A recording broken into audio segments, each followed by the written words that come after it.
கடைக்குள் நெளிந்த 64 லட்சம் ரூபாய் மதிப்பிலான அரிய வகை உயிரினங்கள். பதுக்கி வைக்கப்பட்டிருந்த மிருகங்களை சல்லடை போட்டு சலித்தெடுத்த காவலர்கள். கள்ள சந்தையில திருட்டு விற்பனையா 2 நபர்கள் அதிரடியா கைது செய்யப்பட்டிருக்காங்க. தெலுங்கானா மாநிலம் ஹைதராபாத்ல மேடிப்பள்ளி பீர்ஜாதிகுடா பகுதியை சேர்ந்தவர் 50 வயதான ஷேக் ஜானி. இவரு மீன்கள் பறவைகளை விற்பனை செய்யக்கூடிய அக்வாரியம் கடை ஒண்ணு நடத்திட்டு வராரு. இந்த சூழல்ல தான் இவருடைய கடையில அரிய வகை ஆமைகள் பதுக்கி விற்பனை செய்யப்படுறதா தனிப்படை போலீசாருக்கு தகவல் கிடைச்சிருந்திருக்கு.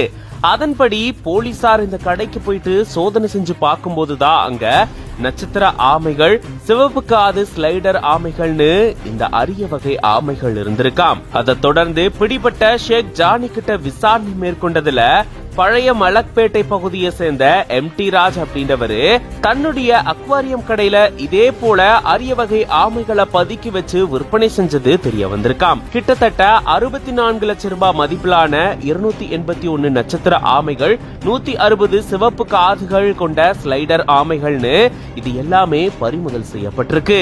சட்டவிரோதமா இந்த ஆமைகளை கடத்தி விற்பனை செஞ்சதா சொல்லி இவங்க 2 பேரையும் கைது செஞ்சிருக்காங்க. Epic Clothing year-end offer: buy 2 get 1 free at all our branches.